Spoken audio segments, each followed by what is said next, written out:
Jordan, we live? Okay. All right. Good afternoon, everyone. Just a quick little Christmas tune for you.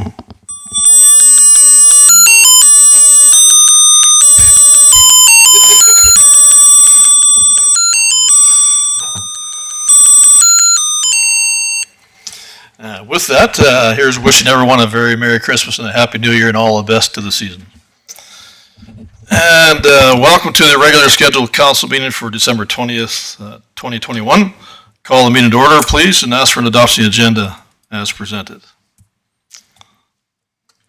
Councillor Firth. Thank you, Mr. Mayor. I move that we adopt the agenda as presented.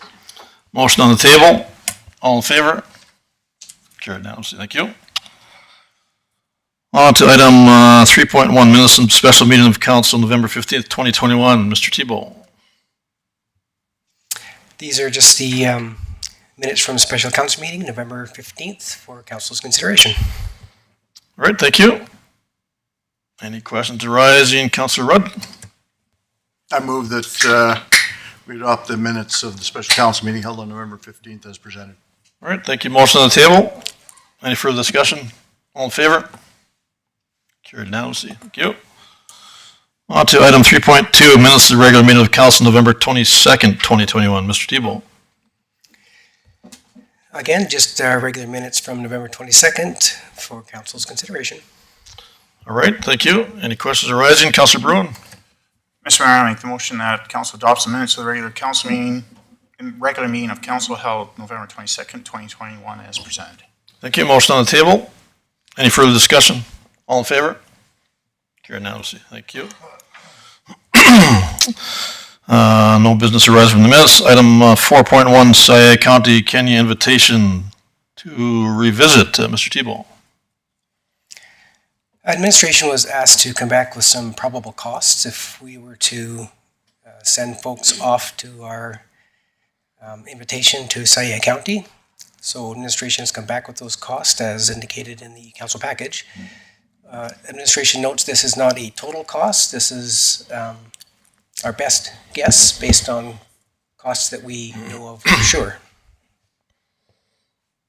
All right, thank you. Any questions arising?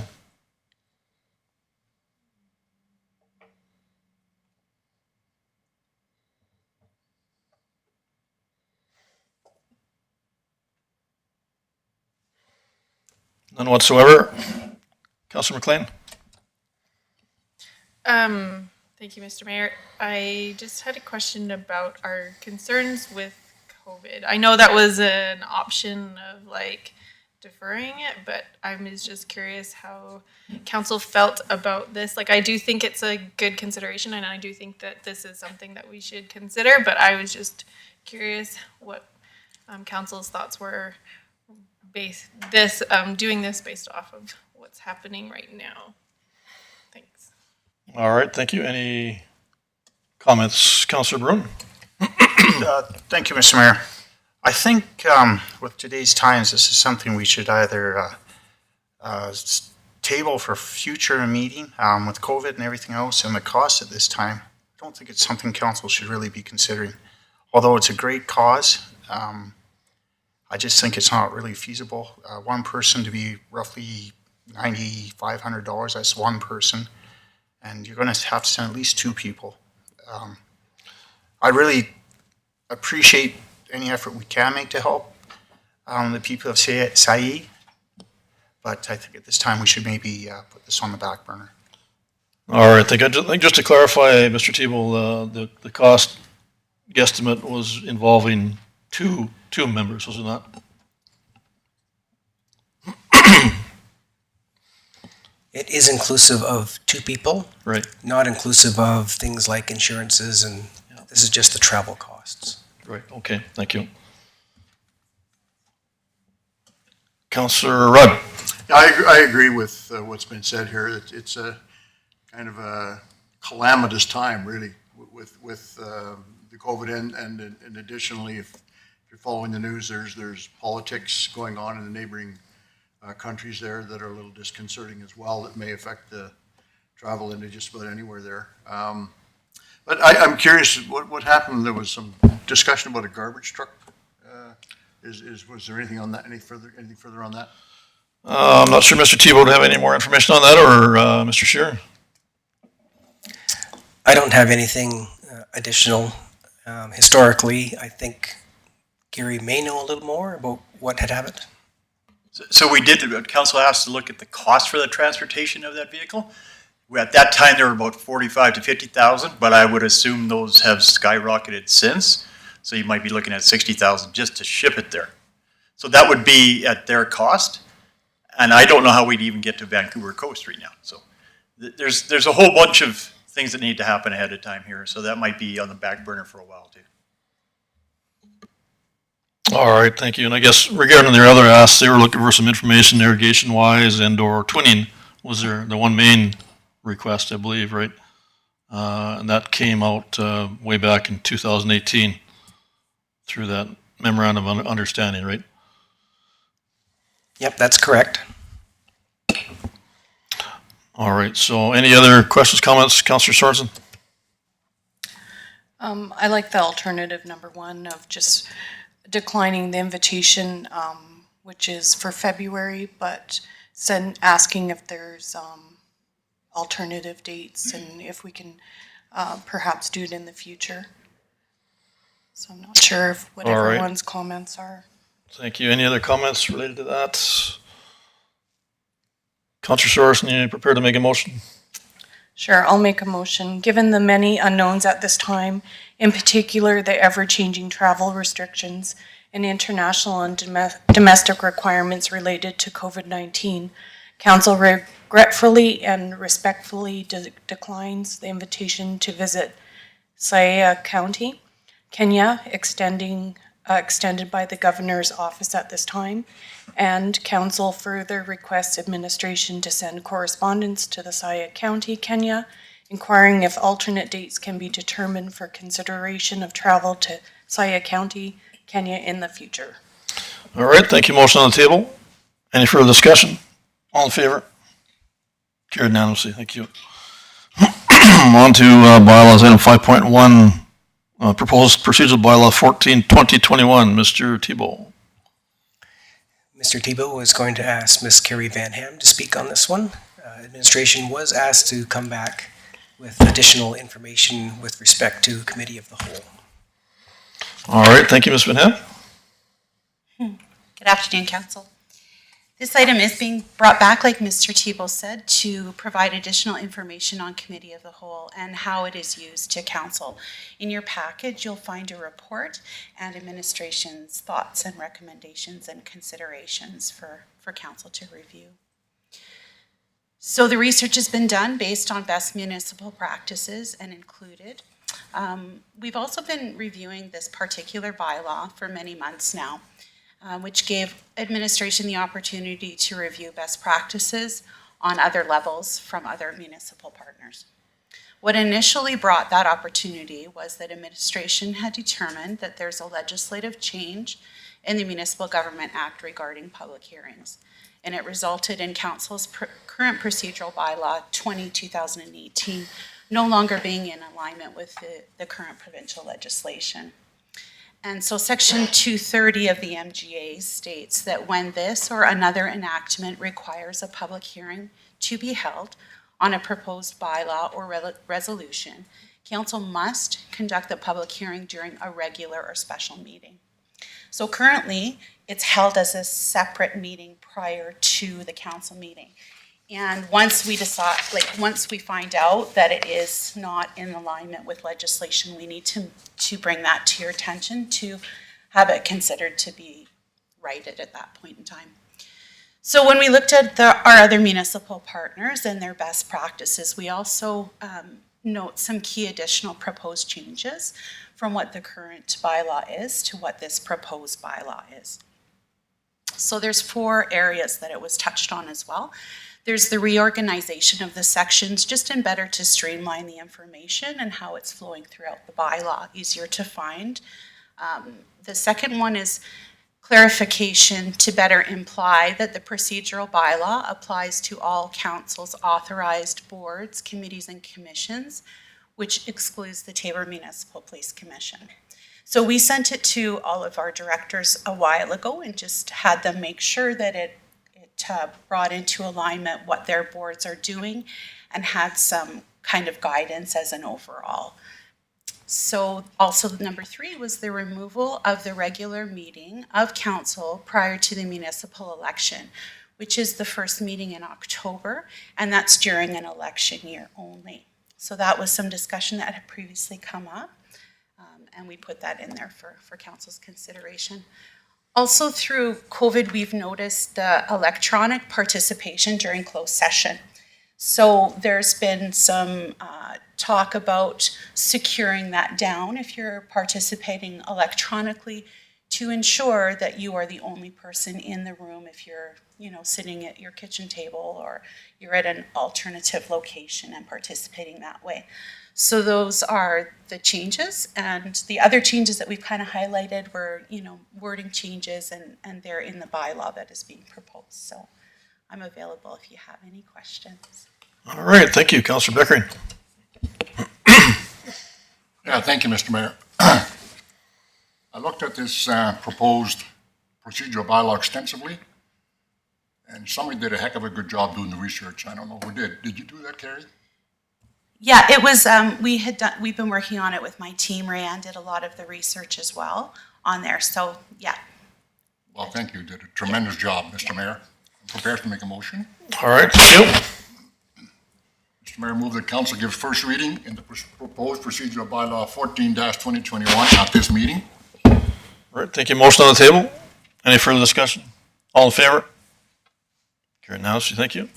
So I'm prepared to the second required motion. Councillor Firth. Thank you, Mr. Mayor. I move that council give second reading to the proposed procedural bylaw 14-2021 at this meeting. Thank you. Motion on the table. Any further discussion? All in favor? Carried unanimously, thank you.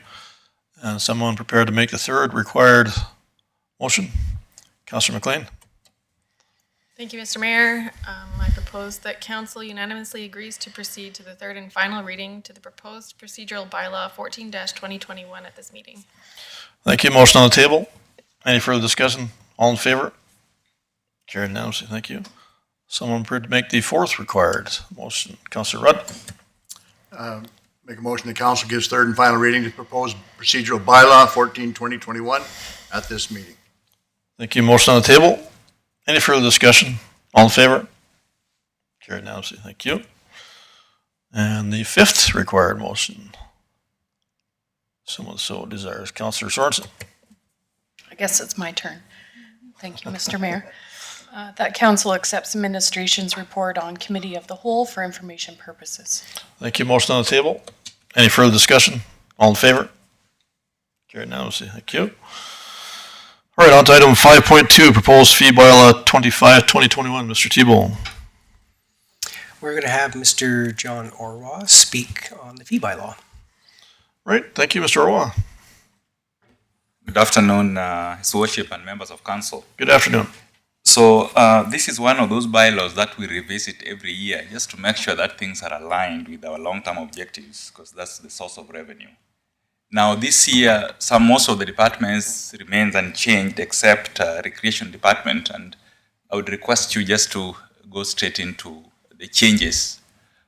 We've already highlighted where the changes are, and I think I do have just go to the schedule I do have the recreation team behind me here if you have any questions why they made those changes.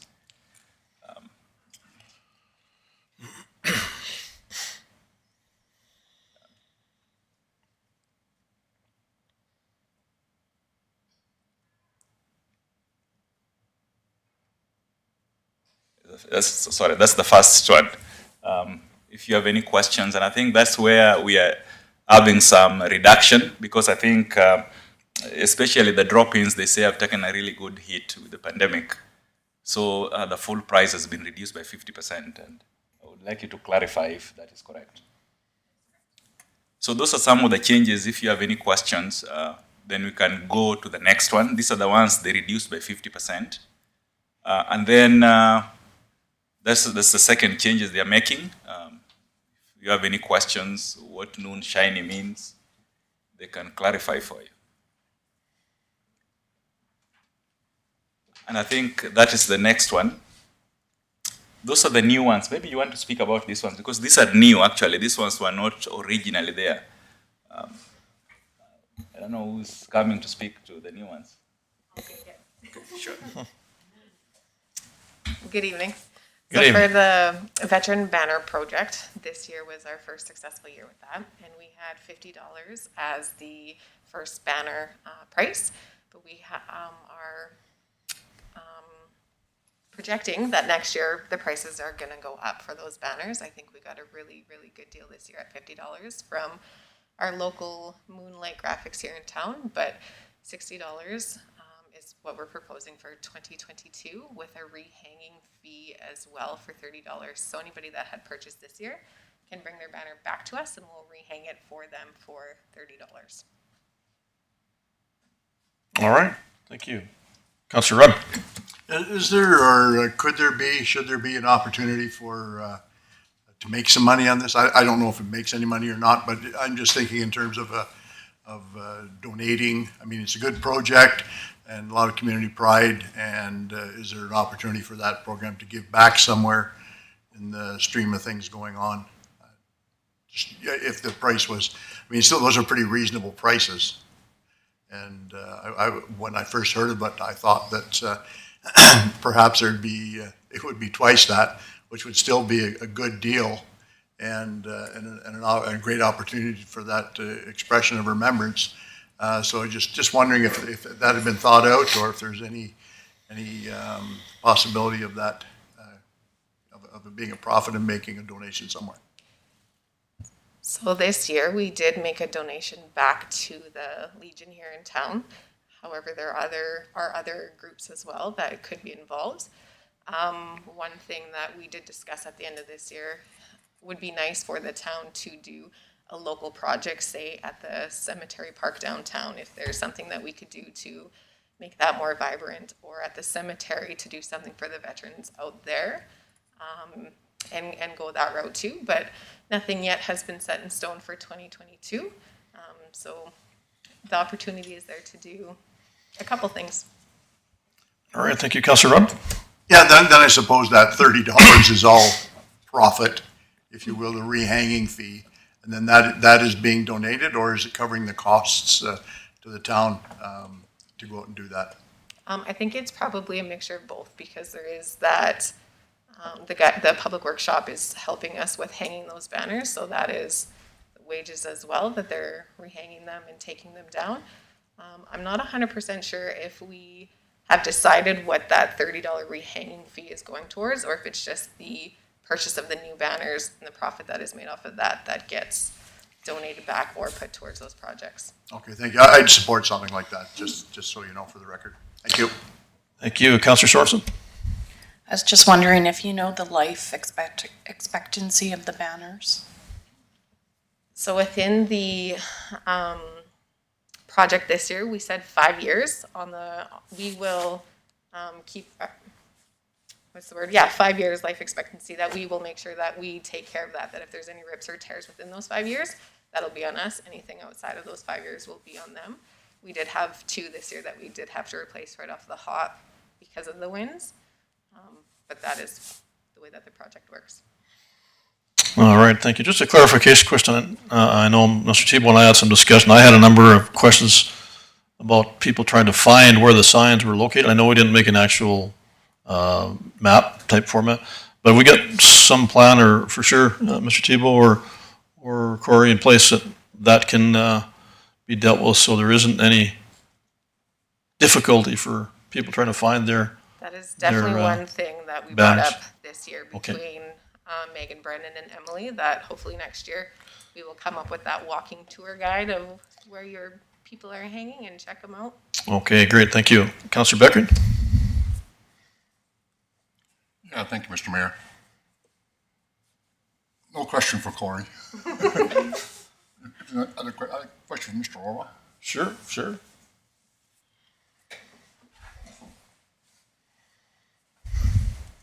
Yeah, Mr. Orwa, in light of ever-increasing costs of almost everything, I'd like to get your feelings on the 0% increases, and in particular to the utility rates, because they haven't been increased for some time now, I believe. Yes, to answer your question, that is something that we are really working on, and I think council had given us some direction, and I think some works already being done, and we're working very closely with Public Works to make sure that this is done. So this is something we're going to bring forward in the new year for council's consideration. We've been trying to assemble all the information from other municipalities just to see exactly what is really happening out there with the hit from the pandemic. Are they increasing? Are they reducing? Is it changing? Now, after that, then we'll bring it back to council for consideration. Councillor Becker. Yeah, thank you, Mr. Mayor. For a follow-up then, from what I understand, the biggest loser in this whole project is the sewer charges, correct? Mr. Shear, can you comment on that? It said, well, you could come and comment on that, but what I know from what I've seen is out of the utility costs, we're only making profit from the water. That's about it. The others, there's nothing. It's just being absorbed. It's the water that is helping. The others, we're not making anything at all. It's a deficit throughout. Thank you, Mr. Mayor. Thank you, sir. All right, thank you. All right, I guess we can move on there, Mr. Rowan. Yes, I think that was the last, those are the only changes they made. The others, departments did not make any changes. All right, thank you. Any other questions arising? All right. Someone prepared to make a motion? Councillor Firth. Thank you, Mr. Mayor. I move that council gives first reading to fee bylaw 25-2021 at this meeting. Thank you. Motion on the table. Any further discussion? Councillor Broom. Thank you, Mr. Mayor. I just have a question. Looking at the parking lots, electricity per day, we charge $457. Like something like the Versette Hockey School. Are they paying for power when the school is ongoing, or do we have a system that we can charge for people to plug in there? Or Yes, go ahead. So we charge them like a camping fee. I think it's $25 a night, and that covers the electrical costs. yeah, it's just there's some concerns. I believe last year with not enough plug-ins. Yes, well, we only have so much power Yeah. for so many. The trouble was they were plugging in where they shouldn't be. Yeah, That was the issue. it's something We're working on that, yes. Okay, thank you. All right, thank you. We do have a motion on the table. Any further discussion? All in favor? Carried now. Thank you. Someone prepared to make the second motion. Councillor Sorensen. Thank you, Mr. Mayor. I make a motion that council give second reading to the fee bylaw 25-2021 at this meeting. Thank you. Motion on the table. Any further discussion? All in favor? Carried now. Thank you. Someone prepared to make the third required motion. Councillor Rudd. I move that council unanimously agrees to proceed to third and final reading to fee bylaw 25-2021 at this meeting. All right, thank you. Motion on the table. Any further discussion? All in favor? Carried unanimously. Thank you. Councillor McLean. Thank you, Mr. Mayor. I motion that council gives third and final reading to fee bylaw 25-2021 at this meeting. Thank you. Motion on the table. Any further discussion? All in favor? Carried unanimously. Thank you. On to item 5.3, proposed dog control bylaw 2-2021. Mr. Thibault. So it's my understanding the dog bylaw for first reading happened a little while back, and there was some additional information that administration had to compile. It's now put together and in this package, and the highlighted differences are available for your review, for council's consideration. All right. Thank you. Councillor McLean.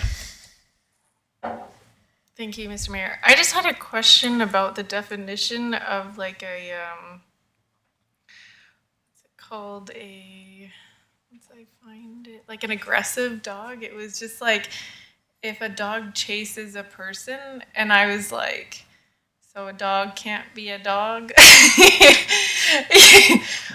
I don't know, and some dogs are more yappy than others. I don't know, it's really hard for some people to really control the amount of barking a dog does. I understand that some barking can be a nuisance and cause a disturbance, but at the same time, like you can't, I don't know, like muzzle your dog 24 hours a day. So I just was looking for some clarification on those 2 points. Thanks.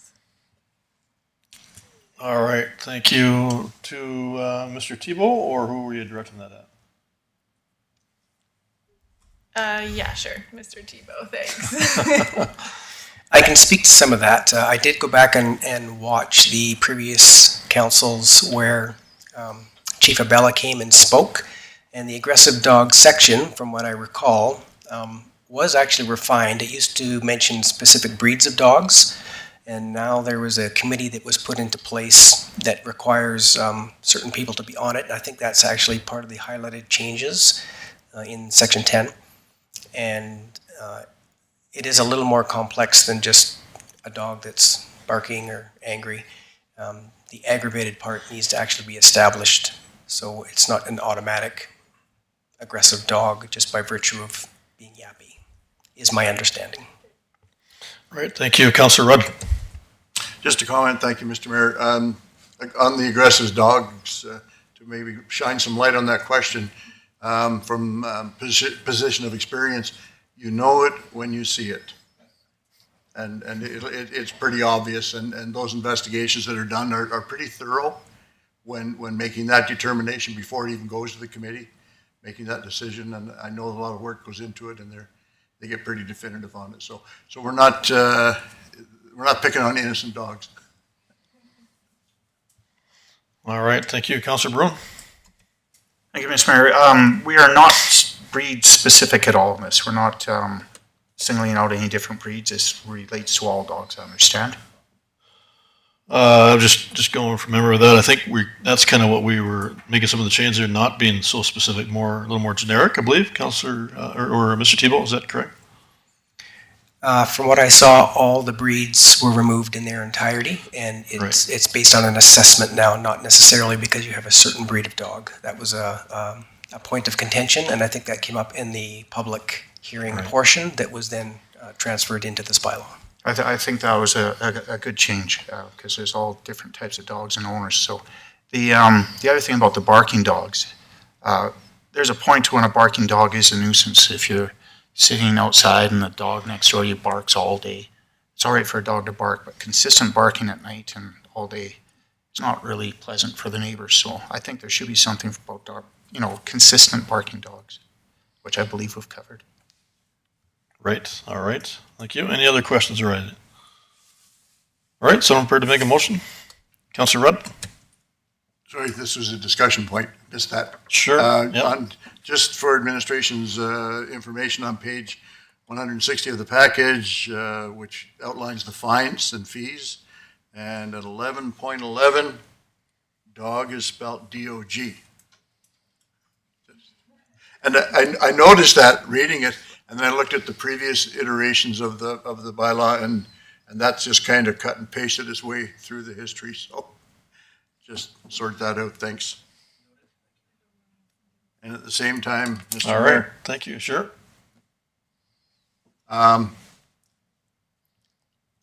like to make a motion the council gives second reading to dog control bylaw 2-2021. Right, thank you. Motion on the table. Any further discussion? Councillor Bruin? By giving second reading, then we've amended the first reading, I believe. So would that not have to be mentioned? It's already Mr. passed Tebow, one I believe reading. it's already in there, right? Correct. I think those changes were. Yeah, the amendments are in here, so Yeah. the second reading is inclusive of the amendments that were requested. Does that have to be first mentioned, amended, or is that fine just to carry on with the reading? I think it's fine just to carry on as it reads. Right, thank you. Councillor Beckering? Yeah, thank you, Mr. Mayor. A good eye, Councillor Rudd, for picking it up on the dog. I agree with Councillor Rudd regarding aggressive dogs and barking dogs. There's a tremendous amount of discretion involved in that type of enforcement, and I trust those that are enforcing it will do the job properly. Thank you. All right, thank you. Councillor Firth? I was just going to offer to make the next motion. Oh, okay, perfect, thank you. All right. Councillor Rudd, there is a motion on the table, correct? All right, so any further discussion? All in favor? Carried unanimously, thank you. And Councillor Firth? And now I have to find it again. Sorry. Okay, thank you. I move that council gives third and final reading to dog control bylaw 2-2021. All right, thank you. Motion on the table. Any further discussion? All in favor? Carried unanimously, thank you. On to item 5.4, proposed emergency management bylaw 24-2021. Mr. Tebow. We will get Mr. Well-Dressed Chief Steve Munshaw to discuss for us. All right, thank you, Chief Munshaw. Thank you, Mayor, Council. So what I have before you is a new proposed emergency management bylaw. We've already updated this bylaw earlier this year. With some of the changes in positions, we've had to update it again. You'll notice that it's already gone through the Emergency Management Committee. They've approved this bylaw to move forward. It's in front of you today to get it passed. If you have any questions, I'm here to answer any. All right, thank you. Any questions arising? Councilor McLean. Thank you, Mr. Mayor. So we just had to clarify like the position titles. Is that basically it? Like- Exactly. So we had a change. Deputy chief is now moved on to an assistant chief. And so we had to clarify that as a deputy dem. Oh, I see. My assistants. And if it's not spelled out very clearly, if there was an emergency, the Emergency Management Act would not be able to work with those people. Oh, I see. So it Okay. has to be very, very clear. I see. Okay, thanks. All right, thank you. Any other questions arising? Councilor Firth? No question, but I'm prepared to make a motion at this time. All right, I move that council gives first reading to bylaw 24-2021, being the emergency management bylaw for the town of Tabor at this meeting. all right, thank you. Motion on the table. Any further discussion? All in favor? Carried unanimously, thank you. So I'm prepared to make the second motion. Councilor Beckering. Thank you, Mr. Mayor. I move that council give second reading to bylaw 24-2021, being the emergency management bylaw for the town of Tabor at this meeting. All right, thank you. Motion on the table. Any further discussion? All in favor? Carried unanimously, thank you. Someone prepared to make the third required motion. Councilor Rudd.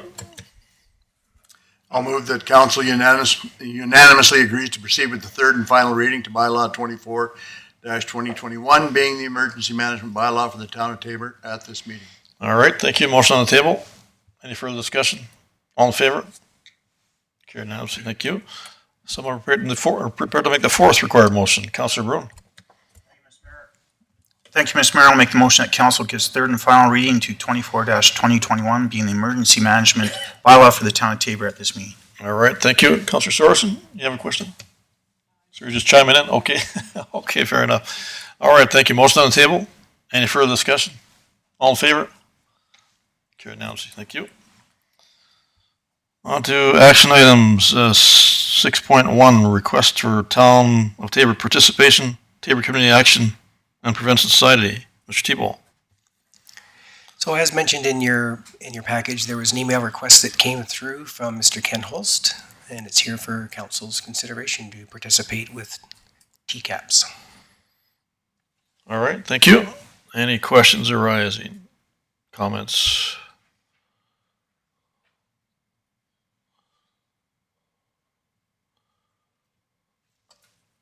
Councilor Beckering. Yeah, thank you, Mr. Mayor. I'd like to ask Councilor Rudd, because of his vast experience, his take on this, please. All right, Councilor Rudd. Yeah, thank you. Thank you, Mr. Beckering. Yeah, well, that's TCAP's, Tabor Community Action and Prevention Society has been around for over 20 years.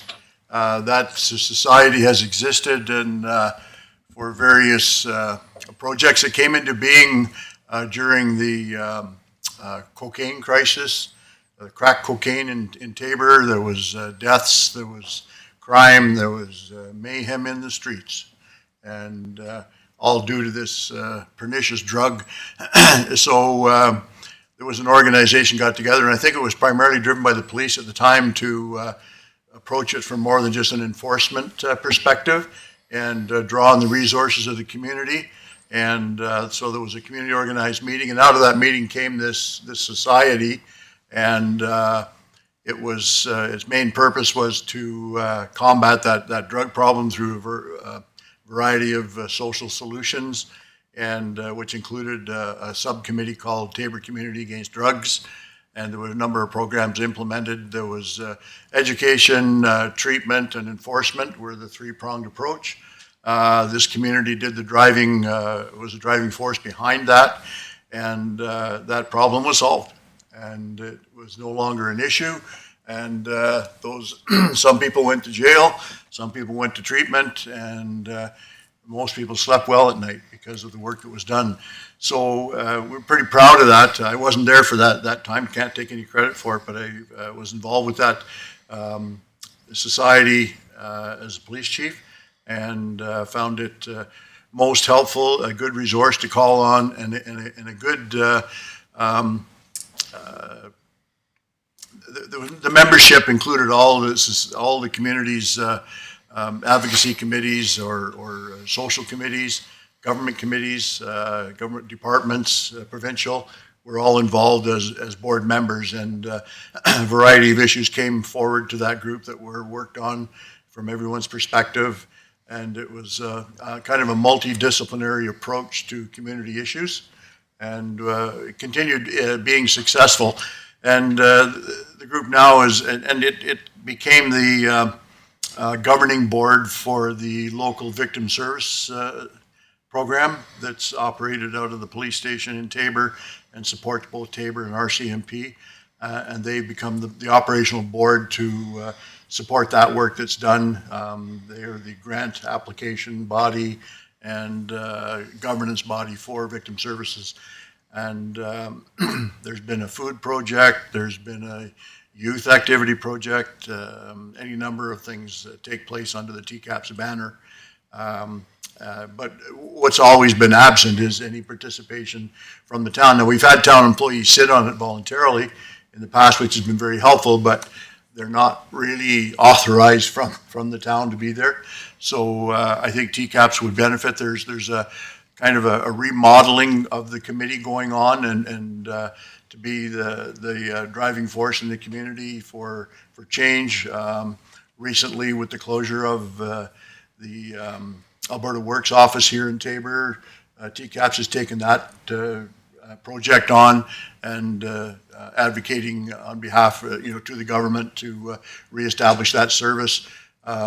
Alberta Mental Health and Addictions lost a staff member a few years back, and through advocacy from TCAPS, that position was restored. And so they do a lot of good work. Nobody knows very much about them, but that's going to be solved too. They're going to be looking at ways to enhance the communication strategies. So I would support having someone from the town there, whether it's a councillor or whether it's someone from the administration. I suppose that could be left for discussion here to get that level of participation. And if there's any questions, I'll take them. Thank you. All right. Thank you. Any other questions arising?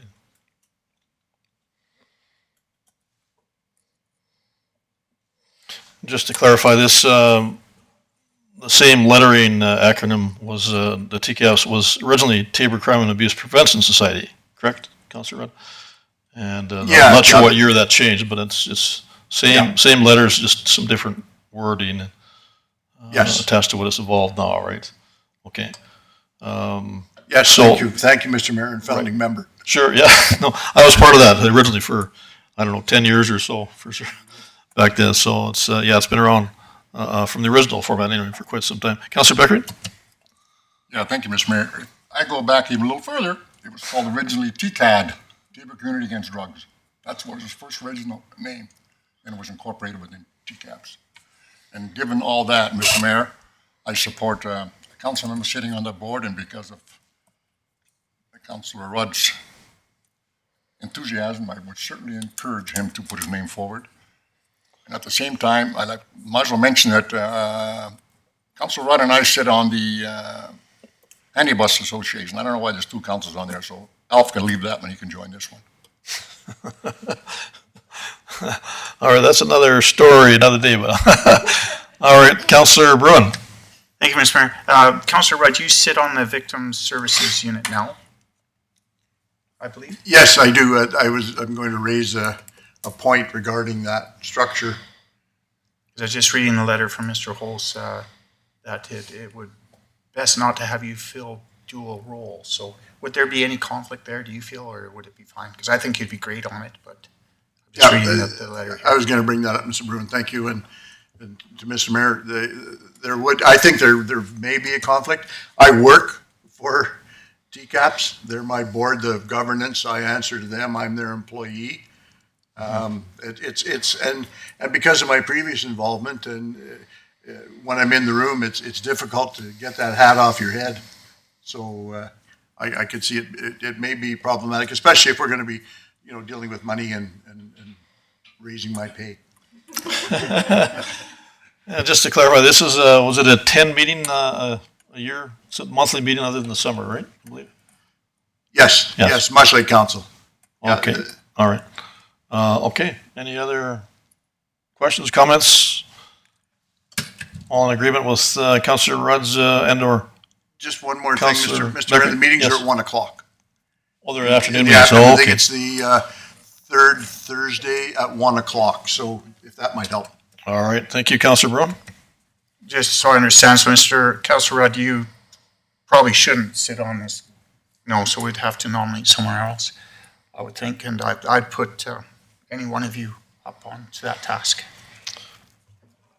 Who would like to do- Anyone who wishes to volunteer for that, if that's the desire of council, and so we had a few good comments there suggesting that someone be in that capacity from council and/or administration, but any other thoughts?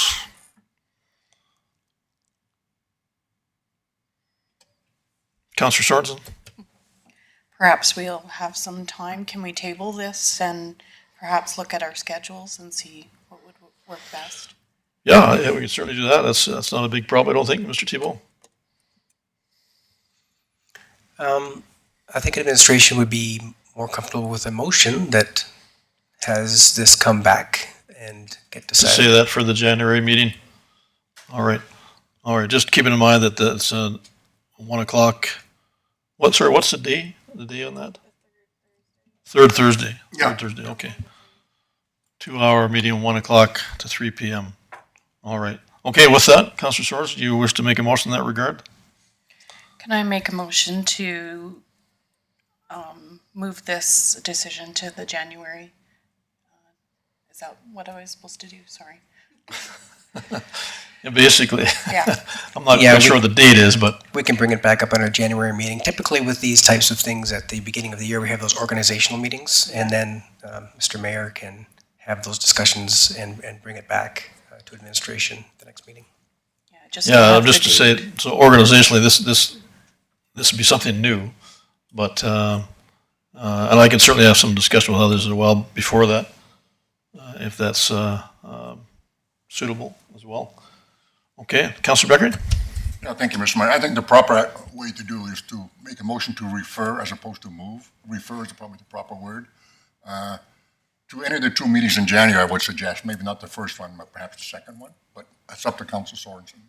All right, thank you, Councillor Sorensen. I will You accept that friendly. Friendly amendment, okay, thank you, Councillor Rudd. Just wondering if the motion would be to support a council member sitting on it with the selection deferred until a meeting in January. That would probably be a friendly amendment, I suppose. Okay, so second friendly amendment for Councillor Sorensen, if you so. I'll You're accept so that inclined? also as a friendly amendment. All right. Okay, dual amendment, motion on the table. Any further discussion? All in favor? Carried unanimously, great, thank you. On to item 6.2, Winter Road Maintenance Policy, Mr. Thibault. So we had a few citizens at large come or send us emails around this topic, and Mr. Gary Shear is going to speak to it for us. All right, thank you, Mr. Shear. Good afternoon. So we brought this forth to the past council. We had numerous requests for snow clearing in the Trout Pond area. Past council said, once we brought all the costs and figures back to them, we just don't have it in the budget, is basically what it worked out to. Just give you a little bit more background. Basically, we clear 11.5 kilometers of pathways and sidewalks now. This would be an addition of a 3.4 kilometers, so a 30% increase in snow clearing in the pathway system. So that's a service increase. So with every service increase, there's a budget increase. And we asked council last time, we really don't have the piece of equipment to clear that area because not of the snowfall, of the blowing snow, and it packs in hard. So we would ask for a bigger machine. It costs about $115,000. We did look at contractors. That cost could range anywhere from a few thousand to 25,000, depending on the year. So we're just looking for council's discussion and provide direction. All right, thank you. Any questions arising, comments? Councillor Rudd? Could an alternative potentially be just clearing to the off-leash park down 56, down the path without going all the way around? I know most of the requests have been around the trout pond area. They like walking around the trout pond rather than up to it. But I mean, whatever council would like to make the change in the policy, that's the direction we will go. I just want to make sure that we understand that that is a cost, right? All right, thank you. Councillor Sorensen? I was just wondering, because I heard of blowing snow, can we use snow fence or other alternatives to stop and make it easier for you guys to clear this? We can put up snow fence. Lots of people that are walking in the area do that for a nature hike. They really don't want to see a snow fence 10 feet away from them, right? So if we can, that cost, I think we just ordered some new ones, about $5,000. And then installation and stuff like that, but that, you can do that, yes. It makes it easier to clear, but we don't know if the snow is coming from the wind's coming from the west, which it is most of the time, or north or northwest. So we can't fence the whole pond area. All right, thank you. Councillor Brown? The previous discussions we've had with council, I think the cost of this is very prohibitive. Maybe we should market it as a snowshoeing trail in the winter or something, and or water cross-country skiing. I think I am a little bit concerned, like at cold weather and people being all the way out there that no one knows they're out there. I'm sure on beautiful, nice, warm days, it's great to go for a walk around there, but where do we draw the line? Temperature, or I think we should leave it as is, and it's a nature walk if you want to go out there and brave the elements. Yeah, I know 2 years ago, we closed the gates to even the parking area. And then people were parking outside the gates. So council decided, no, we need to, at least encourage them to use the parking lot area. So when we have time, we'll go out and clear the road, we'll clear the pathway when we have time. And that was our discussion with council, and that was their direction. I think just a follow-up with that, Mr. Mayor, the MD does not clear theirs with, it would be almost impossible on the stairways we have. Yeah, no. I think we have the very well-maintained walking area around the golf course and that. And I'm sure there's a number of people that'd love to walk there, but can we justify that cost to satisfy a few? Yes. All right, thank you. Councillor Beckert? Yeah, thank you, Mr. Mayor. I was going to comment on the occasional cleaning, clearing, snow plowing that you have done in the past, Mr. Scheer, and I really appreciate that. As time allowed, correct? Yes, that's correct. And I think we should stick with that. Thank you. All right, thank you. Councillor Firth? Thank you. Mr. Mayor, through to Mr. Scheer, I just wanted to clarify for some new members of council. So we do clear the golf course trail and then the trail that goes out to the cemetery. Is that correct? That is correct. Okay. And yes, I am still in favor of the decision that we had made previously, that we leave the gates open at Trout Pond and continue to allow residents to use it at their own discretion. I use it fairly often myself, walking dogs, and yet sometimes the snow is really deep and I regret my footwear choice. But I like that it's still open, but I'm not in favor of the increase in costs that it would take to clear that path on a regular basis. All right, thank you. Councillor Sorensen? I'm not sure who could answer this, but is there any liability issues of us not clearing or providing a safe trail? Mr. Thibault, do you have some input on that scenario by chance? I haven't come across it here, but in previous employment centers, it's not typically something that's going to land on the town. I mean, anyone can name the town as something or as someone in a lawsuit, but this isn't something that is inherent for liability problems. All right, I guess just a question, clarification-wise, we've now completed the loop there, so that stretch down 56th Avenue right to the Trout Pond gates. So that's an enhancement of the trail system. For one, that's kind of what was mentioned, I believe, in the letter, or letters in some cases. So being our policy actually says we will clear the path, that's annexed land, that's in the town limits, right? So do we not, related to that, have to do something similar as per, because of the town limits and it's a trail system, it's how it's covered elsewhere. But it's covered elsewhere under section 6, sidewalks, walkways and pathways. C, it says regional pathways along the coulee through the MD Park are closed for the winter. Trail Pond Pathway and 56th Avenue Pathway are open for users, but not including the snow clearing service area. It actually stipulates that in our policy. Okay, so that was the add-on sometime back when we talked about that. But just last year when you got, Okay. when council approved that. Okay. I guess, did they ask, I'm not sure how many requests we got here. I had a couple myself. We get 10 or more that you're aware of, Mr. Tebow? Administration was only aware of 4 requests. Okay. And 3 of those came from council members who must have been. All right, so I guess any given week is difficult to say for sure, Mr. Sure, but like last year, how frequent would we be doing the trout pond area there anyway? Like maybe once a month, stuff. Once a something month. like that, yeah. And that's depending on the snowfalls Yeah. and,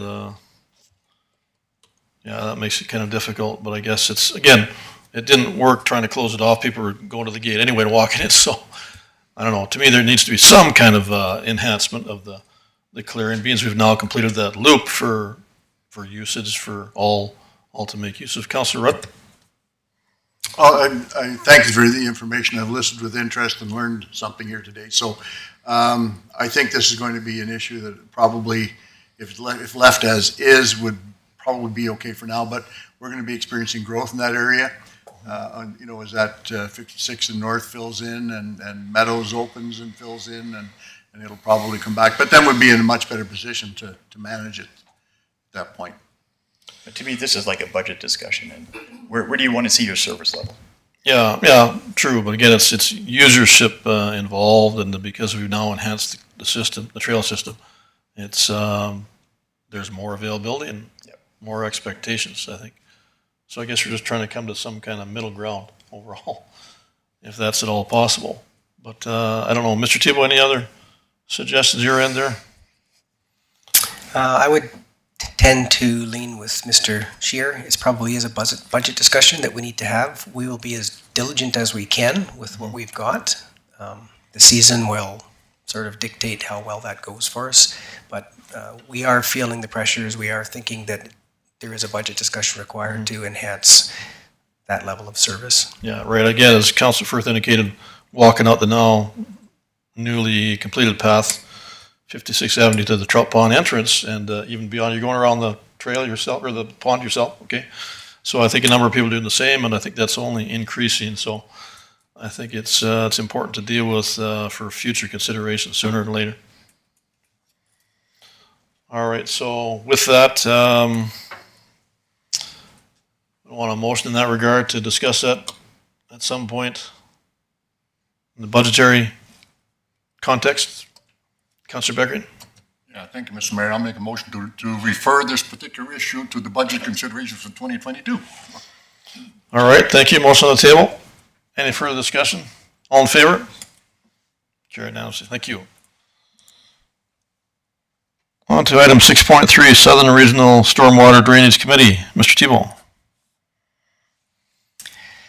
This information is before council, not to be confused with 6.4. This is strictly for support for the MD. All right, thank you. That was pretty straightforward, I think, with what I read there. And anyone have any questions or concerns, comments? Councilor Rudd? Yeah, with reference to the next item, it was a little bit confusing to me, not knowing the whole story here. I certainly get the point of this particular item to support the MD, and no issue with that. But do we, in that, I guess we'll wait till we get the next item, but I'd just like to know what the differentiation is, that we're not, supporting on one hand and then usurping with the other. That's almost how it read to me, but probably not. But I don't know how we can handle that without getting into the next item and not getting through this one. All right, thank you. I think in this context, it's asking for the support format and just a little more involvement than what we've already done. Nothing more for us per se, other than the support portion, right? Yeah, this is really to support the MD as being the managing partner And then in the next item, we are actually have to do our own portion of that grant application. Because it's a collaborative ask, that's what they're looking for related to the grant success possibility. All right, Councillor Rudd. I'd be prepared to make a motion on that, Mr. Mayor. All right, Make a motion the council supports the Southern Regional Stormwater Drainage Committee Partnership Formalization Grant Application Project through the Alberta Community Partnership Intermunicipal Collaboration Component, and further support the Municipal District of Tabor in fulfilling the role of managing partner for the purpose of this grant application. all right, thank you. Motion on the table. Any further discussion? All in favor? Carried unanimously. Thank you. Item 6.4, Alberta Community Partnership Grant Application. Mr. Tebow. Looks like Mr. Scheer has anticipated his next item. Feel free to ask him what you need. All right, thank you. Any questions arise for Mr. Scheer? Want to give council a little bit of background. This is our grant application. We look at our stormwater modeling. We're going to look at more of an operations plans for stormwater. If we get flooding over here, what do? We get pumps, we get things like that, open gates. So this is part of a requirement in our wetlands project with TID is that we have a maintenance and operational plan. So part of that will be designated to that. Another part of it would be to actually update our stormwater master plan, and that'll be coming to council for acceptance, things like that. So part of this application grant is that we're the managing partner, so we need council's motion for that application. And then we will be going to the MD of Tabor and ask for their support, same as they did with you. All right, thank you, Councillor Rudd. So we're not detracting from the MD's efforts? No. Thank you. And I just we should put on, it's a non-matching grant. They give you $200,000 and we utilize that money. Okay. Councillor Brewer. With the grant of 200,000, whose discretion, where's that money spent? That money will be spent on our stormwater modeling and engineering and things like that. The town of Tabor? Town of Tabor within our boundary, yes. Okay, thank you. Yes. All right. Someone prepared to make a motion? Councillor Beckering. Yeah, thank you, Mr. Mayor. I'll make a motion then. Council moves that, I'll move that the town of Tabor supports the submission of the 2021-22 Alberta Community Partnership Grant Application in support of the Regional Stormwater Management Plan Project, and is prepared to manage the grant project and related compliance requirements. All right, thank you. Motion on the table. Any further discussion? All in favor? Carried unanimously. Thank you. Item 6.5, third quarter financial statements. Mr. Tebow. We will call upon Mr. Orwa to come up and do what he does best with numbers. All right, thank you, Mr. Orwa. Thank you very much again, members of council. So before you is the third quarter financial statements that has already gone through the audit committee. And I'm just here to answer questions if you have any. But before that, I always ask members of the audit committee to share the good news if there is from what they had, because in that meeting is where we go in details and dissect those statements. All right, thank you. Any questions arising? Councillor Beckering. Yeah, thank you, Mr. Mayor. I sit in the audit committee, and as does your worship and Councilor Sorensen, and we had a meeting not long ago, and Mr. Orban, in his usual manner, did a heck of a job presenting the report, and he said good news about 3 times. So that's great to hear, Mr. Orban. Thank you. All right, thank you. Any other questions arising? Yeah, I think it was fairly well laid out all the way around. Absolutely easy for us to understand. We have that luxury of being able to meet with Mr. Orwa and his team on a regular basis, quarterly anyway, for sure. So that's definitely a help, and we pass on that information through the financial team as well for council for their consideration. Councillor Bruin. Thank you, Mr. Mayor. Question to Mr. Orwa. How's our stew? Is our broth getting thin? Do we have enough meat and potatoes going into it? How are we doing? Wonderful days are coming for better food. Okay, so you're quite happy. Yeah. If you're happy, I'm happy. Thank you. That's good to hear. All right, thank you. All right, someone prepared to make a motion. Councillor Sorensen. Thank you, Mr. Mayor. I move that council accepts the unaudited financial statements for the 9 months ending September 30th, 2021 for information purposes. All right, thank you. Motion on the table. Any further discussion? All in favor? Carried unanimously. Thank you. Item 6.6, information for council. Mr. Tebow. From time to time, the town holds auctions. This information is just being presented to council as the last auction that we just had for consideration. All right, thank you. Councillor Firth. Thank you, Mr. Mayor. I just had a question for administration.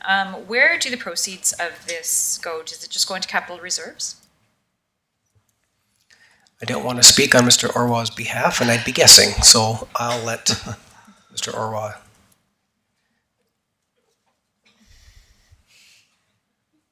Of course, that's where we channel all the funds. We keep them safe. Great Mr. answer. Orwa. All right, thank you. Councillor Bruin.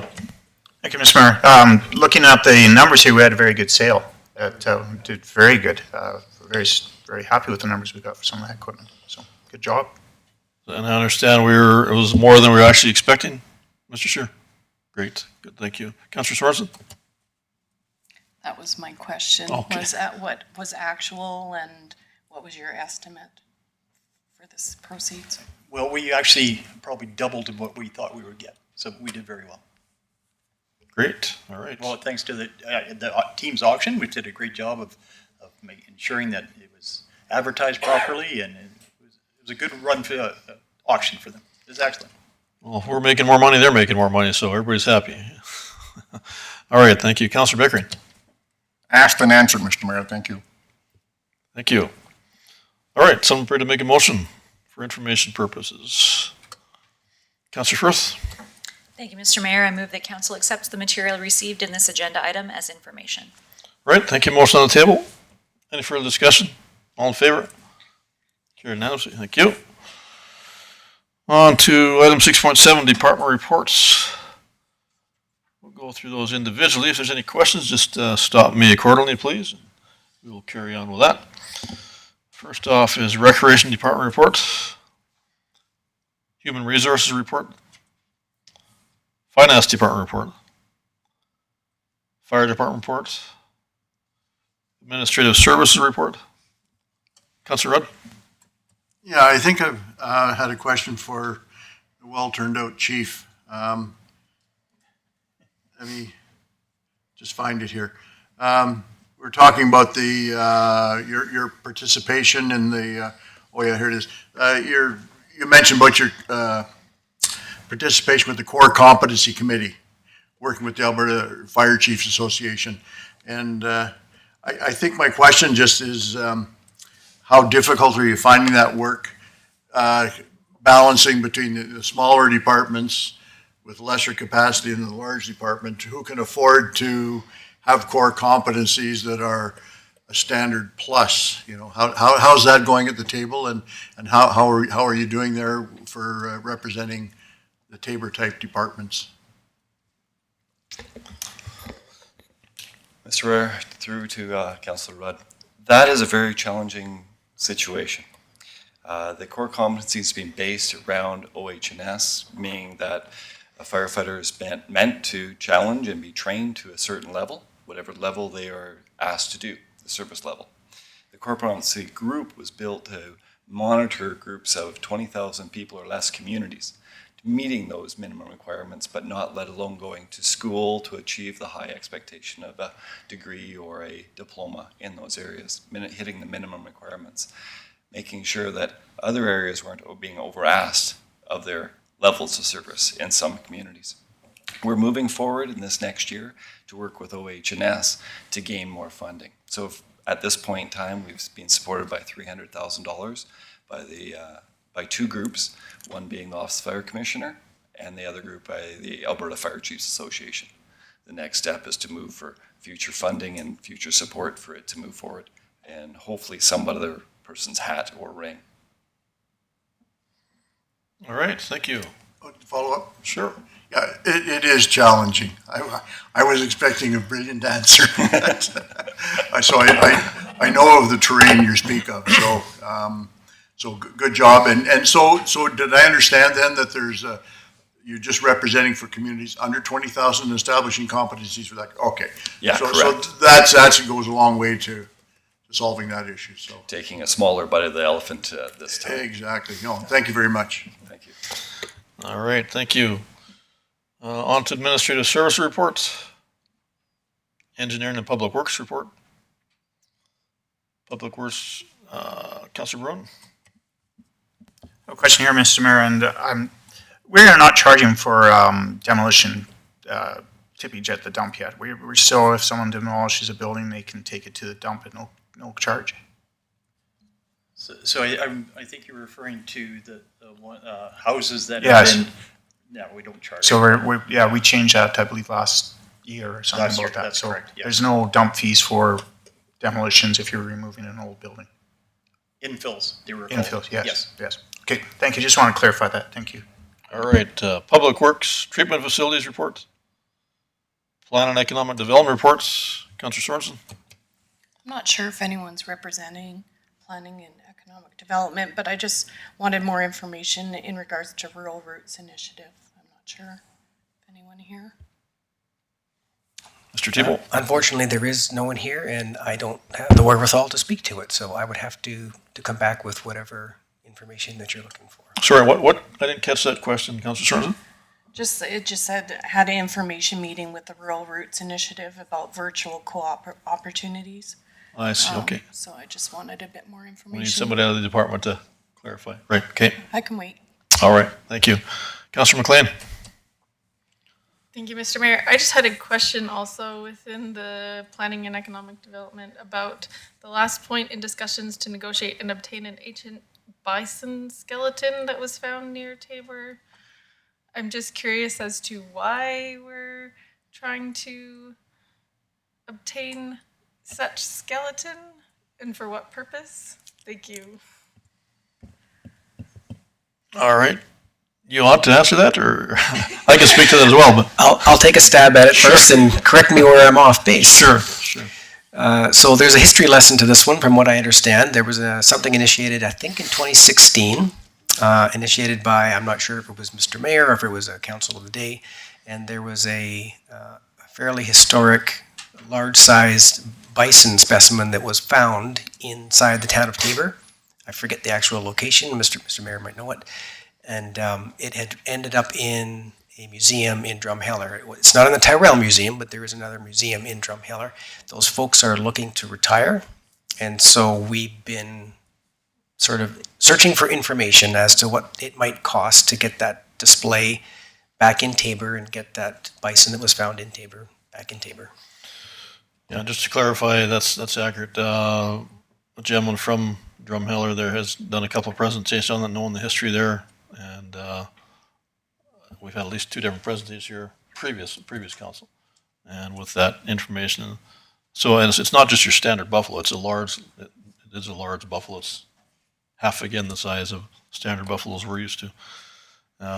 Anyway, so it's quite a find. It's a very interesting archaeological piece, and so that's kind of what they're looking into anyway at this stage. So, Councilor McLean.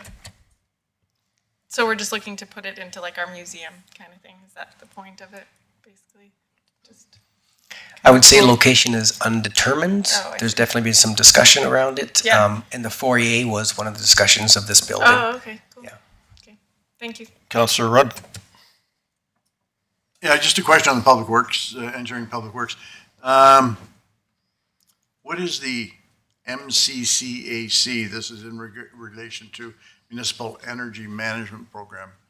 Just wondering what that organization is.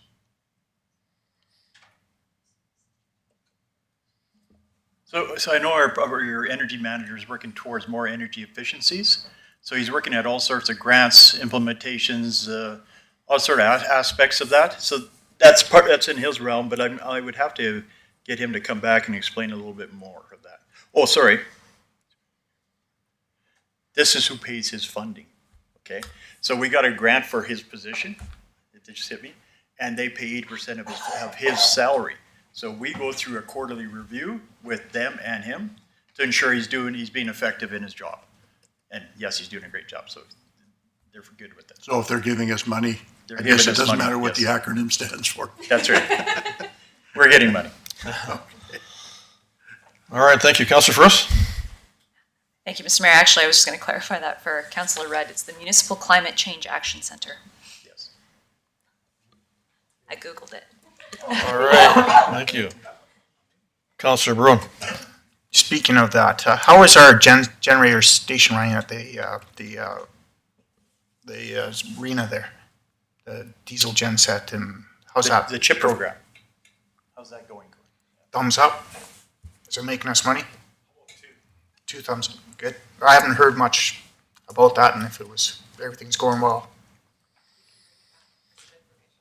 Okay, thank you.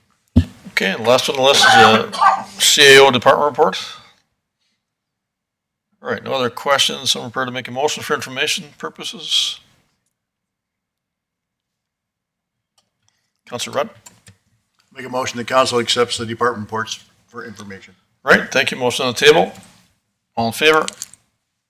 Carried unanimously. Thank you. On to item 6.8, Mayor and Council reports. Councilor Sorensen. Wrong button.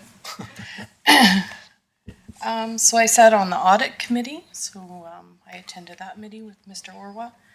And also we received some training for financial information session. So I found that very informative, and myself as well as Councillor McLean attended that, and I'd like to thank Mr. Orwa for that training. It was very, very useful.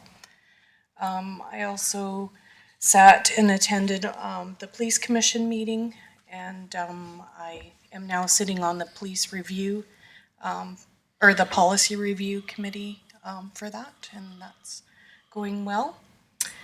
And yeah, I think that's about it for this month. All right, thank you. Councilor Rudd? Thank you, Mr. Mayor. Yeah, I've been busy with all the committees I've been sitting on. We found some very interesting facts when I attended the handy bus meeting, and some work to do there. And Tabor District Housing is active, very active, and spent some time there. We had opportunity to go to Clearview Lodge and serve the residents there, and again at Pioneer Place, just serving dinner to the residents there. It was a PR move from the board, which was a lot of fun. Yeah, that's about it. Staying active. All right, thank you. Councilor Bruin? Thank you, Mr. Mayor. I have nothing really to report. I've attended all meetings required, and I'd like to wish Inspector Howard Kaler a happy retirement. I understand he retired this month, and congratulations to him. All right, thank you. Councilor Firth? Thank you. I also attended the police commission, and there was some discussion about the need for mental health supports for first responders, which the police commission was in favor of. I also attended the Tabor Chamber of Commerce meeting. Their new building is coming along slowly, but it's coming along. I also attended the Quad Council meeting with most of the rest of my councillors. It was really good to meet with our partners at the MD of Tabor, as well as Barnwell and Vauxhall councils. And I met with some community members to discuss various subjects, and I just wanted to wish everyone a safe and peaceful holiday season. All right, thank you. Councilor Beckering? Yeah, thank you, Mr. Mayor. Nothing exciting to report. Attended all the meetings I was supposed to, and also echo Council Firth that wish everyone a Merry Christmas and a Happy New Year. All of Council and Administration, thank you. All right, thank you. Councilor McLean?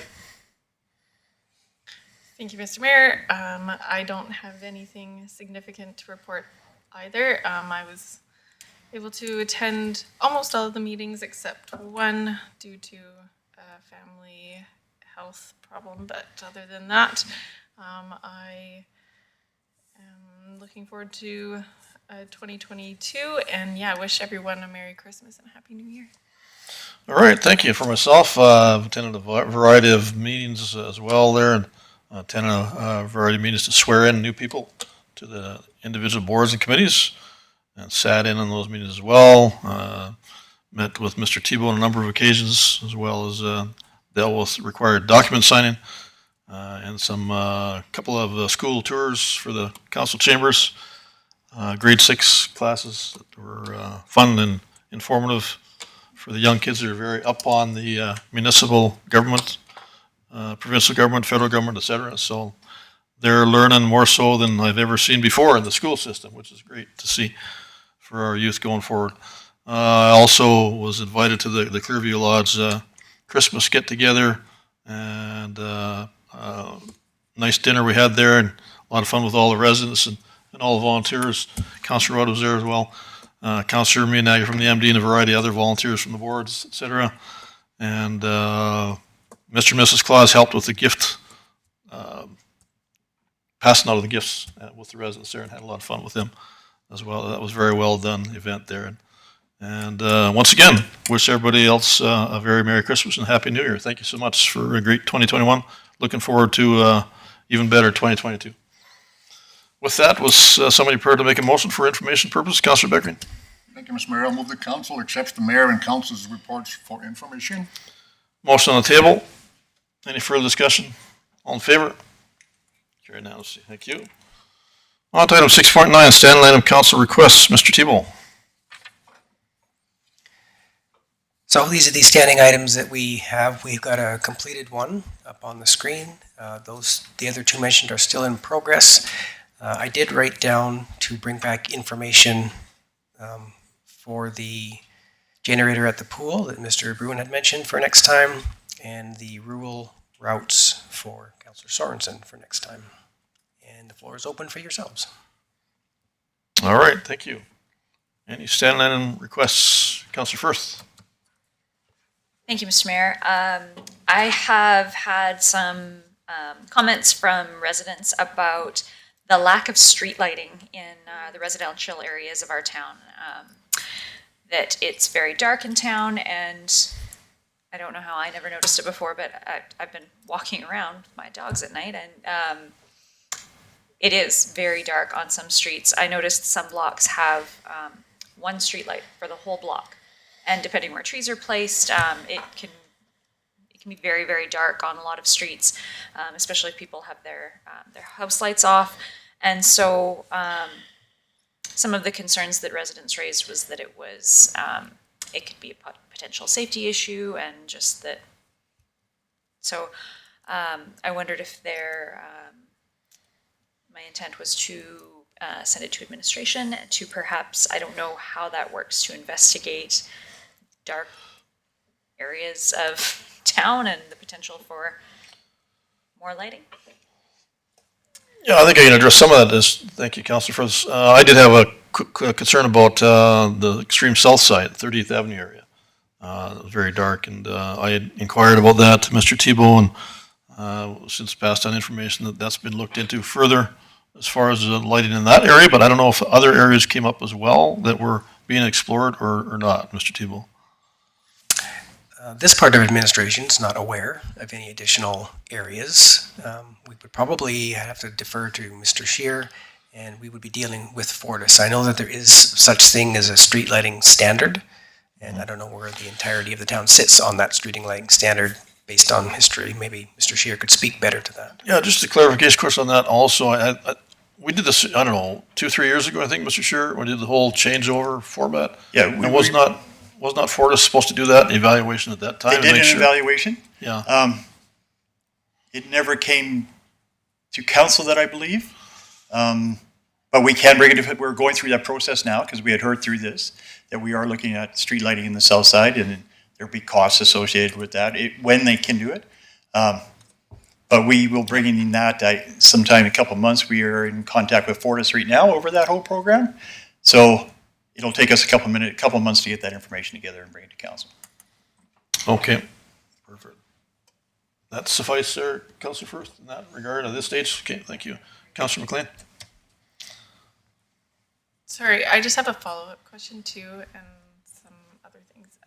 So along with the lighting, that new road that connects over to the trout pond, there's like lighting up to a certain point, and then where it curves, there's like no lighting. And so even myself and a few other people have mentioned to me that, especially with the snow, you can't really see the road very well. And so it's really dark over there, and it's really hard to see where the road turns. And so I just was wondering if we could maybe look at lighting over there as well. So lighting is planned in that project. Okay. There is funding for it. Okay. The type of lighting is what we're having issues with Fortis. They already put the pedestals in and cables for them, but they were the wrong pedestals. Oh. So we're working through Fortis with that. Okay, Hopefully we'll have that together soon. okay, perfect, thank you. All right, thank you, Councillor Brune. Thank you. It's just Mr. Tebow's comment about standards. Is there a standard for residential lighting? Distance, spacing, or anything like that? Because I too have heard concerns from people, and we always get it this time of year because we have such short days, inadequate lighting. And I think since we changed to the energy efficient lighting, it's really been noticeable. So Mr. Shear is probably better versed in that area, but my history tells me, yes, there is a certain standard. Yeah, that's correct. There is definitely a standard.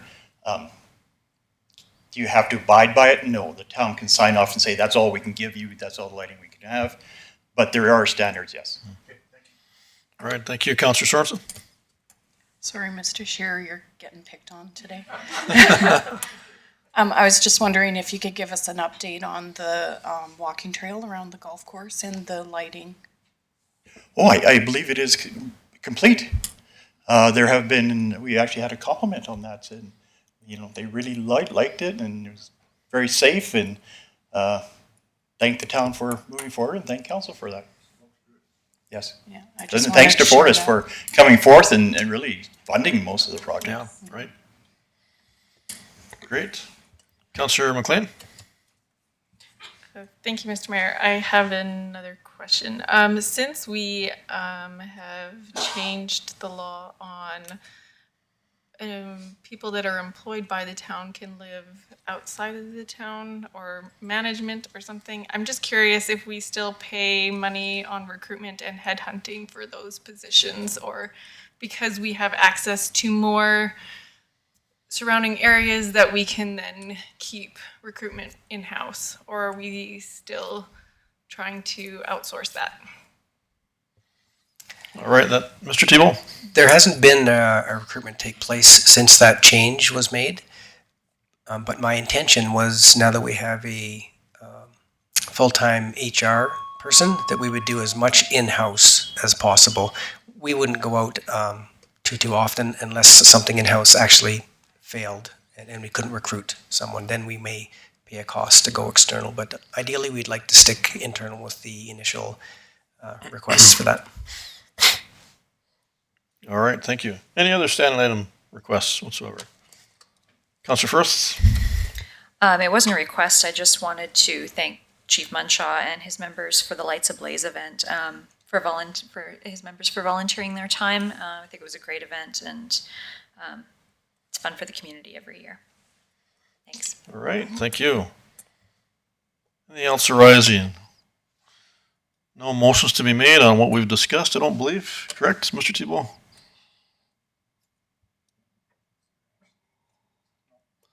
Okay. No, Ms. Van Ham is telling me there's nothing that requires a motion. All right.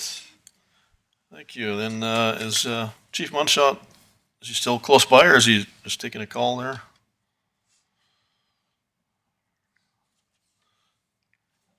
We're on to item 7, delegations for the item 7.1, Fire Chief's Commendation Award. I know technically we wait till 5 o'clock, but I think we can forego the 6 or 7 minutes, I believe. Get that out of the way. Yeah. We'll take a break after that and have a little break before we move into the closed session for me. How's that? Councillor Beckett? Yeah, Mr. Mayor, curiosity kills the cat. Who's the gentleman just left there? Oh, that's, sorry, you haven't met him. All right, that's our new rec director, actually. Brian, I can't remember his last name, but. Yeah, Brian Martin, he's our new recreation manager. I apologize, I thought everyone had met him once already. All right, is he coming back or is he done? He may have left. Okay. All right. It's Brian Martin. Martin. Okay. Yep.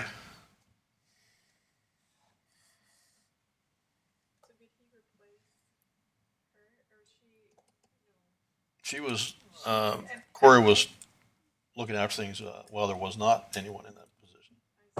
So he's now in that actual director role. Yep. Yep.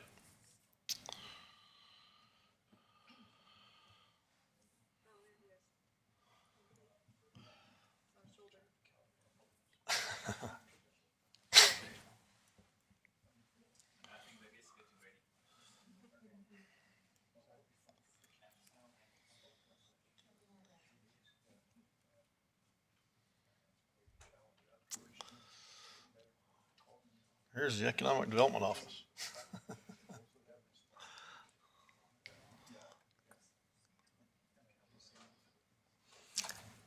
Mr. Mayor, it's been requested that we do take a little recess for some organization to take place. Can we recess? Sure. You bet, yeah. All right, let's take 15 minutes then, please. Motion on the table, Counselor Beckering, all right, all in favor? All in favor? I think we need 15 for others as well. Thank you.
to our council chambers and for tonight's special presentations.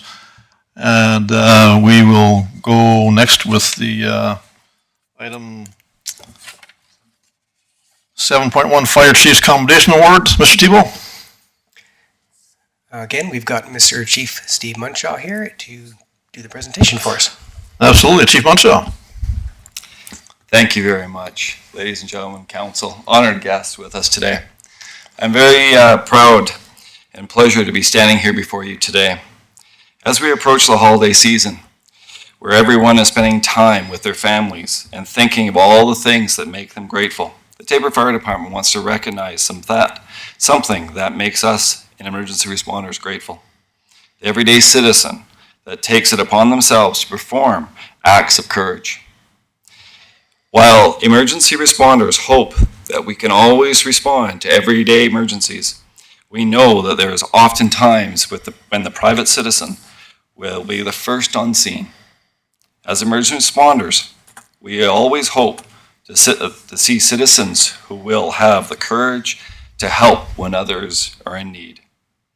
We have a very special award in such occasions, is the Fire Chief Accommodation Award.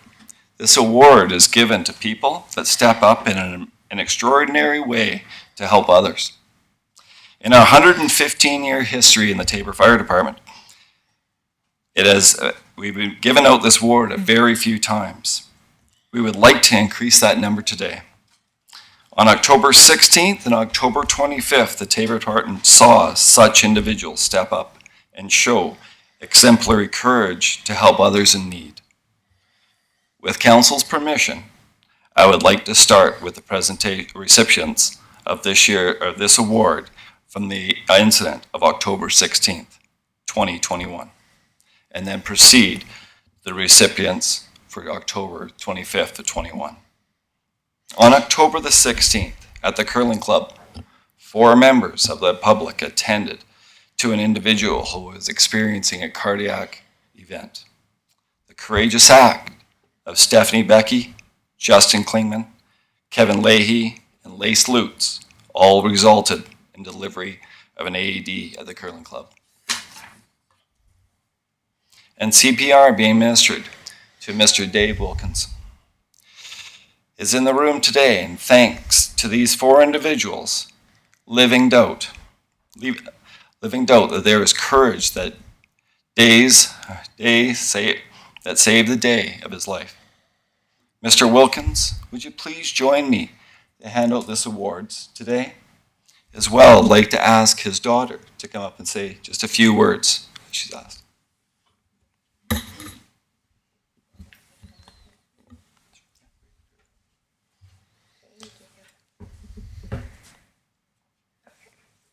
Did I take this off? Okay.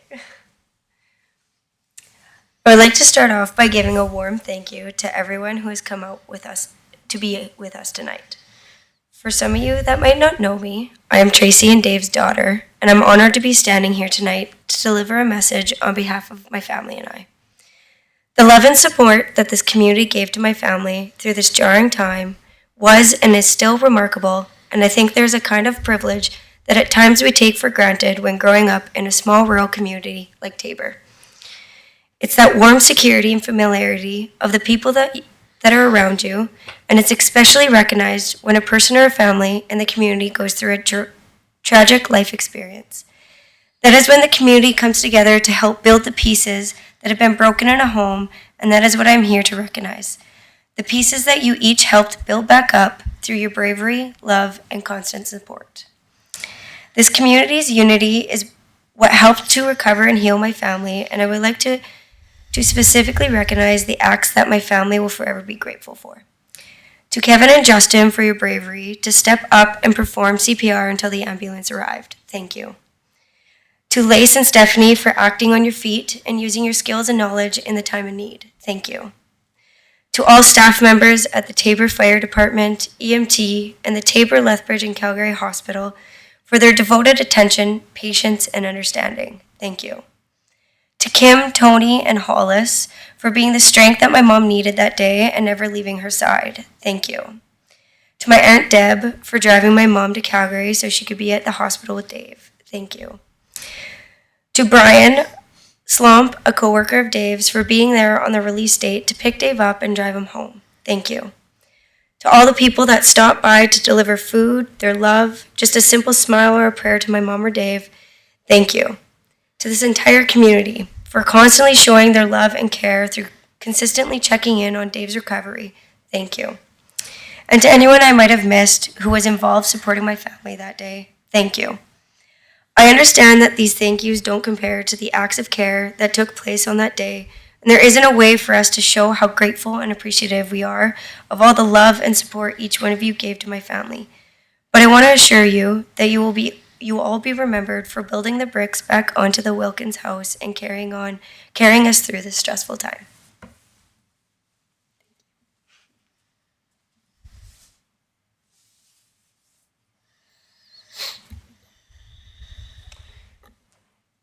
Now, if I could ask for Stephanie, Justin, Kevin, and Lace to please join me at the front to accept your accommodations.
Thank you. Now for our second award. 3 individuals on October 25th attended a Walmart employee, responding to the employee who was unresponsive and experiencing cardiac arrest.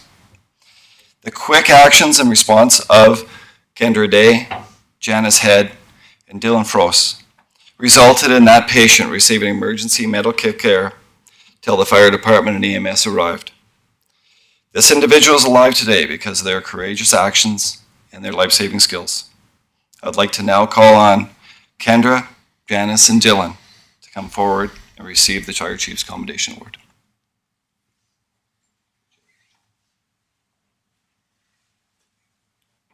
This award will also be assisted by the patient to help me.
Thank you for your time, worship, and counsel. we're here to answer any questions. All right, thank you very much. You don't have any questions whatsoever? I'd just like to thank everyone for you attending and for all your great assistance in the life-saving efforts you've made here. And with this very special occasion, it's very special for us as a council to have you as our guest tonight. And thank you so much for Chief Munsaw to put this all together. And thank you everyone for all your many efforts. Thank you so much. With that, can I have a motion on the floor there, please, to accept this presentation for information, please? Councilor Firth. Thank you, Mr. Mayor, and thank you to all of you. Council would like to recognize the heroic actions performed by each of you and would like to thank you all for your courageous actions. All right, thank you. Motion on the table. All in favor? Carried unanimously. Thank you once again, folks.